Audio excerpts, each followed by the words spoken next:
Halo dada Janet, angalau leo nimekuta huko aisee kwenye mgahawa.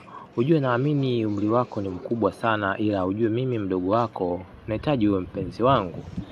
Ujue nimechoka na hawa dogodogo kwa sasa na kuelewa sana. Tafadhali naomba nikubaliwe tuwe pamoja dada Janet.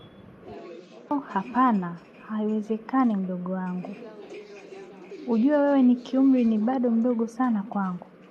Wewe ni sawa na mdogo wangu wa 4 kuzaliwa, na nadhani unaelewa utamaduni wetu unasema nini kwenye masuala ya mahusiano. Kitu cha kwanza unatakiwa ujiheshimu katika nafsi yako na uheshimu utamaduni wa Kiafrika unavyotuongoza katika masuala ya mahusiano na utamaduni. Na cha mwisho, wakati wako sahihi ukifika kupata mwenza wako, utapata mtu sahihi.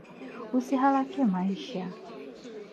Mdogo wangu, natumaini kuanzia sasa utakuwa utaendelea kuniheshimu kama dada yako. Sawa mdogo wangu?